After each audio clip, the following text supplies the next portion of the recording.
Okay, hi everyone. My name is Rina Waisman, and I'm here to inspire you to go for your dreams and do what you love. And today I'm here with Rohit Gandhi from New Delhi, India. And Rohit is a journalist without borders, a humanist, technology innovator, as interested in reducing global conflict. And we just had a conversation a little bit before, but first I'll introduce him. Hi, Rohit. So I'll say hi to him. How are you? Hi, Rina. Thank you very much for having me on your show. Thank you for agreeing to do this. I'm really excited. So let's have a great, interesting conversation and connect our two visions. Like I said, my goal is to inspire people to do what they love, to go for their dreams. Your goal is to reduce global conflict. And my question to you is before, and I'll ask you again, Rohit, what do you stand for? What are you passionate about? See, journalism, I think, is only about telling the truth. And at Hmm. many levels, journalism is about, fostering better communication. There may be people living across borders. There may be people living in two different communities to help them understand each other. Journalism is supposed to play So that you're role. passionate about using journalism to help people understand each other better? For sure. And that's one of our Hmm. purposes. We were created for making sure that we help people understand other communities or sometimes their own community or sometimes even individuals who may live right within our communities and we may have no access to them. Right. Okay, and you gave me an interesting example about how when you stand for truth, and as a journalist, you don't just stand for truth, but you do the right thing. You shared the story of the Iraqi boy that got shot, and because of the journalist, he was helped back to his country. I was not. Can you just explain that story a little bit?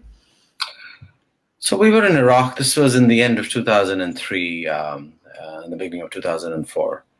Mm-hmm. I was just standing outside Hotel Palestine in Baghdad, and a gentleman approached me, and he was looking for to meet somebody from my network. Anyways, Okay. I took his hand and I said, "So, what is the issue?" And he said that I was looking for this boy we had done a story on, and I was like, "And what do you want to do for him?" He said, "Oh, I'm interested in taking him for a surgery." Now, this was a man who was representing the Greek ambassador in Baghdad. So, Okay. anyways, the background of the story was I'd gone to a conference where this father had come with his child. They were sitting in this whole community. This community was talking about how a lot of children and people had been injured in the conflict. And this boy wasn't walking straight, and the father didn't speak Arabic. So I started to communicate with him through a fixer, a local Okay. journalist, which we call. And he Mm-hmm. explained that his son had a bullet lodged in his head, and that's why he was not being able to walk straight. Wow. So we did a story around the small 4-year-old boy. My son was at about that age that time. And I said, "You got to talk about this child. You got to talk about this small kid who can't walk properly because he has a bullet lodged in his head." And nobody was willing to do the surgery because they were saying, "Okay, take the money." But they said, "Where do I take the money and go for the surgery?" And so he wanted his son to Nobody stop was it. willing to do the surgery on the boy? Nobody was. There were people being killed left, right, and center on a daily basis. Nobody was worried about a boy who was okay and had a bullet lodged in his head, which was Right. not really harming him long term. So nobody was really cared about it. There was chaos in Iraq in 2003 and 4. I think it Right. continues to still be, but that time was even worse. So we decided to do a story on it, and the boy went to Athens, got his surgery done, came back, and lives a normal life in Iraq today. So just small things that we as journalists can do. We have access to so much. We need to Right. leverage and use our offices for doing good things rather than trying to exasperate conflicts, make nations fight with each other. That's not our purpose. Right. And it's about touching people's lives.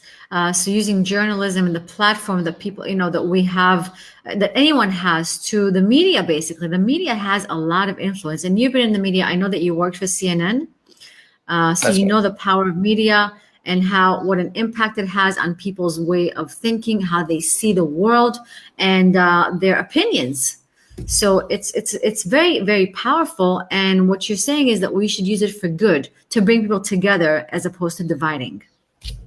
Entirely, and I think anybody who begins looking at this journalism for getting TRPs and making money, and really getting rich. That means I'm the most watched network. It doesn't matter whether I'm biased, I'm unbiased. It's all about numbers and money, is missing the point of why they got into journalism. Journalism Right. was public service. It's like, you go to a court, the judge, the biggest judge sitting there, is not making $1 million. He's making a wage which is not very high. But Right. why he's decided to be a judge? Because he feels that he needs to deliver justice as part of a democratic process of the world. And his goal is to deliver something great to you so that you feel that you walked away from that court fairly and squarely.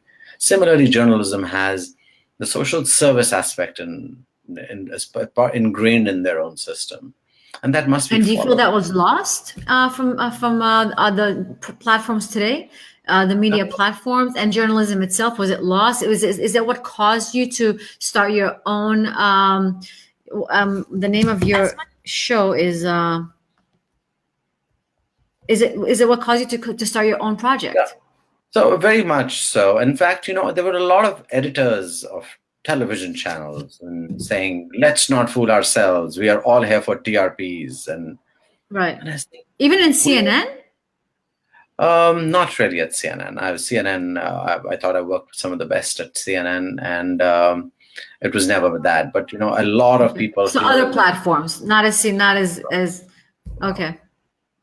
uh, a lot of platforms seem to suggest that they were here for the numbers, they're here for the money, and that is what determined their success. Success should not be determined in journalism based on how much money you make, but it should be based on the quality of journalism you do, how you help change people's lives for the better, and Right. really be honest about how you do your business.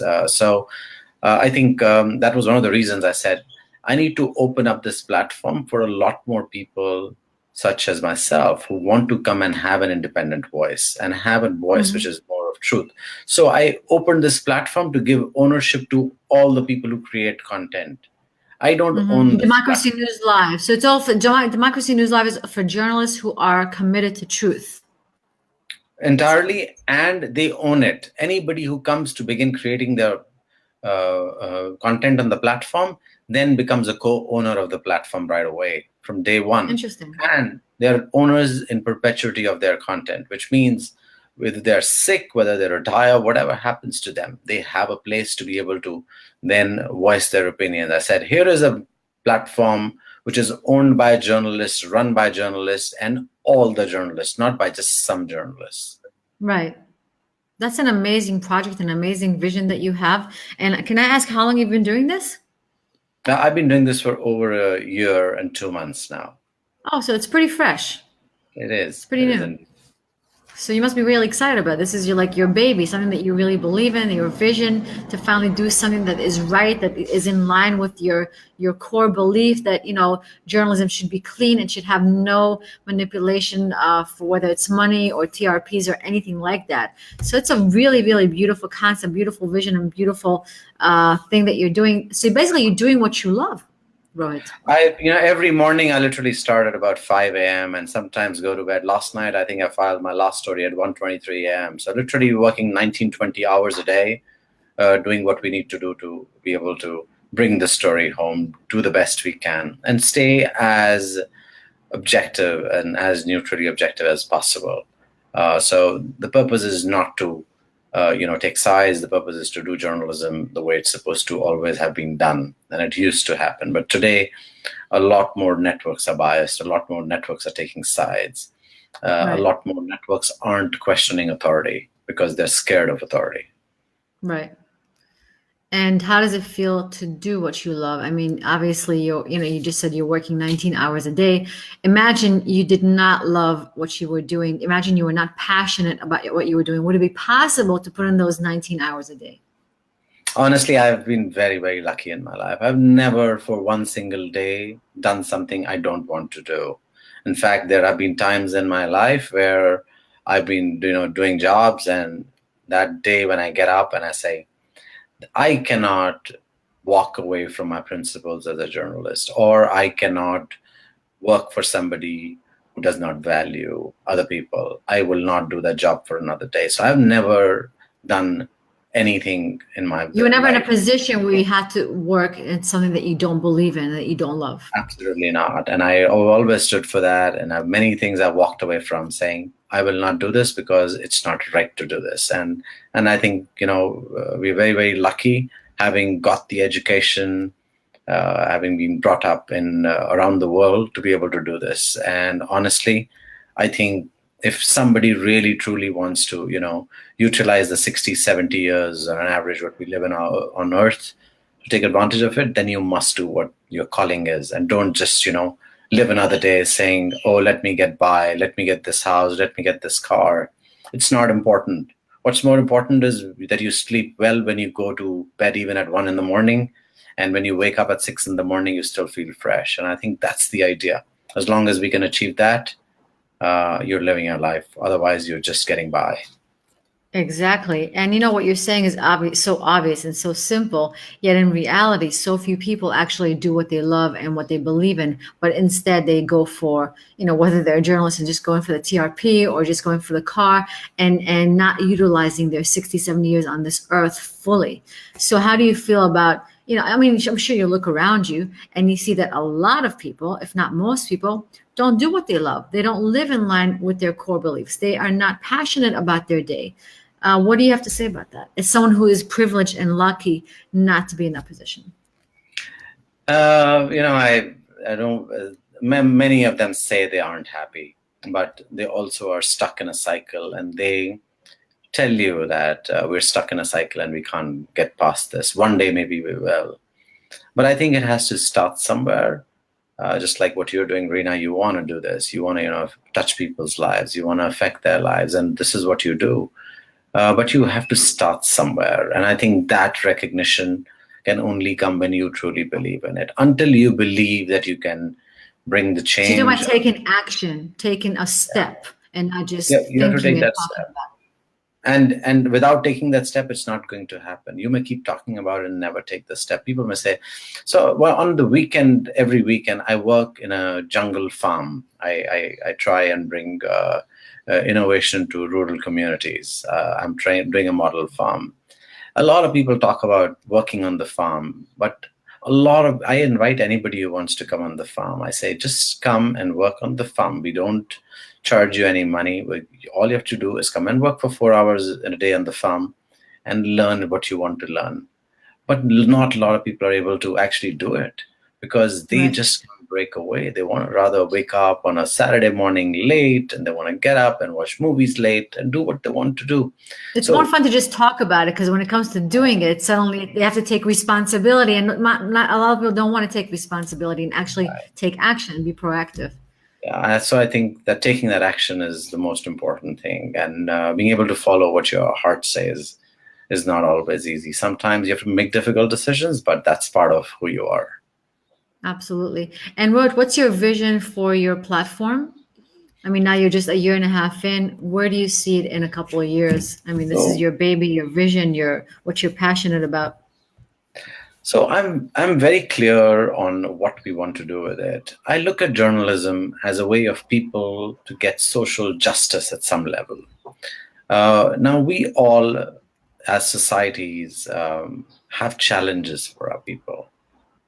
These challenges, we all know what they are, but we are not able to find solutions to them. For example, let's say food. Mm-hmm. Just providing basic food is a challenge for us as a society. We know Right. there are many people who don't have access to food in the world. We keep Or talking clean about, water. clean water, health, Mm-hmm. education, electricity, So roads. your goal is to bring light to those issues and let the world see that. So what I've tried to do is I said, let me get past telling the average everyday daily story about, oh, here is no light, or here there is no food, or this man's dying and he's poor. I wanted to kind of take the technology route to help that. So we've been working on developing another technology on this platform, Democracy News Live, which we'll go live with very, very soon in the next few weeks. Wow. What I want to do is I want to put all issues that come up as stories on a map with a dot.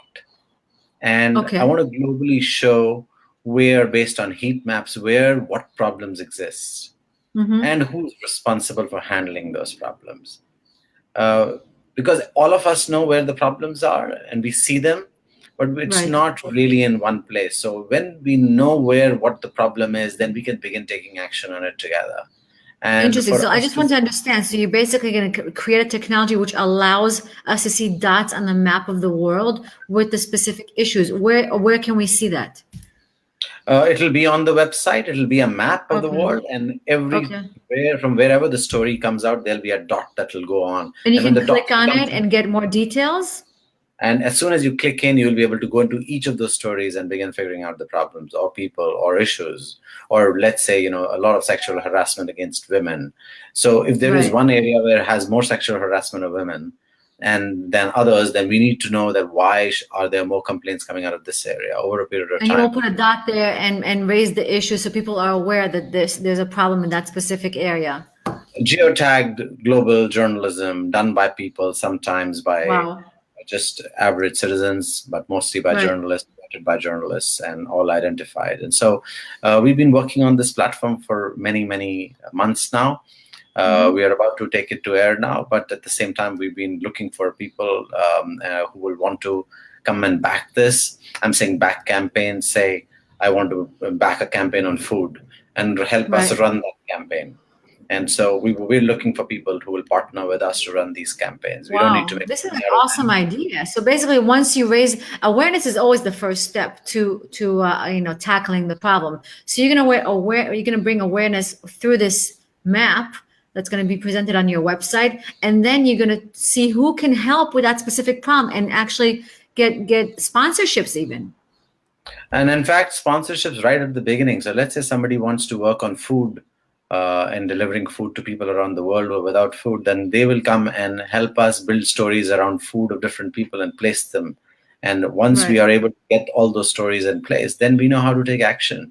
We're not going Wow. to go and deliver food to somebody who there are no problems of food about, right? They Right. only have health issues. You will deliver them health and not food.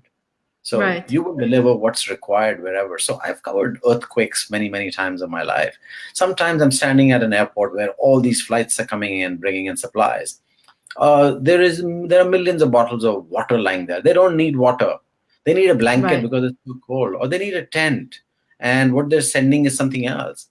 So bringing the right, help to the right places is very important. Don't take This is electricity this is where there is none. revolutionary what you're doing, Rohit. This is absolutely Hopefully, revolutionary.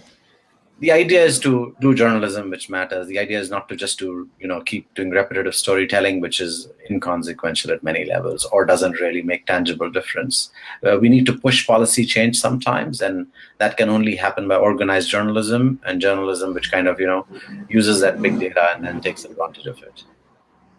Wow, sounds really powerful. It's amazing how the internet has really brought the power back to the people.